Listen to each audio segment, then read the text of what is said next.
Next question देखेंगे फिर, जो भी बना है उसी की तरह ये भी क्वेश्चन आपका क्वेश्चन है, थोड़े इसमें नए चेंजेस हैं, बस वही है। सबसे पहले दिया द पोएट्री ऑन अर्थ, ये आपका टाइटल हो जाएगा। एन इंट्रोडक्शन ऑफ बायोजियोग्राफी, ये आपका सब टाइटल हो गया। By Edward D H Johnson, James Maxwell, Margaret Leaf and Gordon Warwick. देखिए यहाँ पर भी 4 ऑथर हैं। ऊपर के 3 first letter capital, other small है। लास्ट वाला जो दिया वो गॉर्डन वॉरविक है और ओवरऑल कैपिटल है। ये भी एक हाईलाइटर जो होता है उसका एक तरीका है, ठीक है। या तो वो डार्क से लिख कर देगा या तो उसका पूरा ओवरऑल लेटर जो है कैपिटल होगा। बाकी के ऑथर के first letter capital, other small होंगे। तो यहाँ पर ये मेन एंट्री गॉर्डन वॉरविक से बनेगी, ठीक है। फिर है जॉर्ज प्रॉफलर एंड कंपनी एलटीडी, तो एलटीडी हट जाएगा, बाकी आपका पब्लिशर हो जाएगा कंपनी का, CO डॉट लिखेंगे। लंदन प्लेस है, बाकी अदर इन्फॉर्मेशन सारी चीज़ें दी गई है। यहाँ पर आइएगा, नोट में दिया the book is fully Illustrator नहीं इलस्ट्रेटेड है। मैं हमेशा बताई हूँ कोलाबोरेटर में 5 लोग जो आते हैं वो अलग चीज़ है, बट इलस्ट्रेटेड की बात हो, इलस्ट्रेटेड यहाँ पर नाम नहीं है ना। यहाँ पर इलस्ट्रेटेड दिया है बट ये इलस्ट्रेशन होगा, जहाँ पे नाम नहीं है वो क्या होगा, आपका वर्क होगा, ठीक है। तो ये आपका पेजिनेशन के बाद आएगा। ईयर ऑफ पब्लिकेशन 1984 दिया गया है, ठीक है। इसकी मेन एंट्री पे आते हैं हम।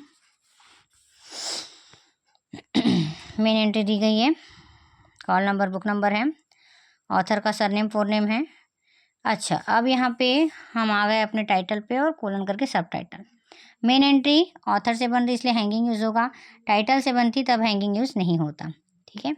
फिर उसके बाद देखना स्लैश करके बाय गॉर्डन वॉरविक ही क्यों लिया गया है। गॉर्डन वॉरविक इसलिए लिया गया है क्योंकि उसी से आपकी मेन एंट्री बन रही है, वही हाईलाइटेड आपका ऑथर है, ठीक है। मैंने यहाँ 3 डॉट करके ब्रैकेट बना दिया है क्योंकि ये ब्रैकेट और ये डॉट तो यहाँ पर यूज़ होगा नहीं, इसलिए आपको यहीं पर एडजस्ट करना होगा, ठीक है। ये आपके पास स्पेस है तो ब्रैकेट करके एट ऑल भी उस पर डाल के लिख सकते हैं, बट हैंगिंग में नहीं लिखना। ये क्लोज करने के बाद प्लेस, पब्लिशर और ईयर, एक्सेशन, पेजिनेशन, इलिस्ट्रेशन, ठीक है। ILL बस शो करना है।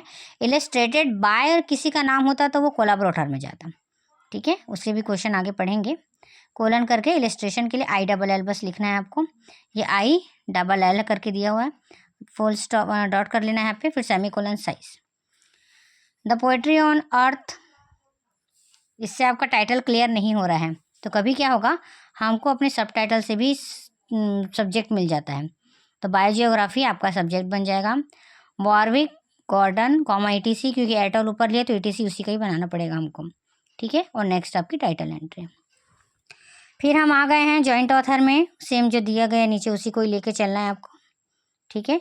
अब ये लग रहा होगा कि ये दोनों नाम सेम है, कोई दिक्कत नहीं, जो ऊपर बनाए हो जैसा उसी के हिसाब से आपको थर्ड लाइन जो ये इसको यूज़ करनी है उसको वैसे ही यूज़ करनी है, क्योंकि इसी जॉइंट ऑथर के साथ और बाकी जॉइंट ऑथर लगे हुए हैं। बाकी आपको देख के पूरा बनाना है। Warwick, Gordon, the poetry of earth, same as the main entry. इसके बाद आपका टाइटल भी बनेगा, सब्जेक्ट भी बनेगा और लास्ट में रेफरेंस भी बनेगा। क्लियर।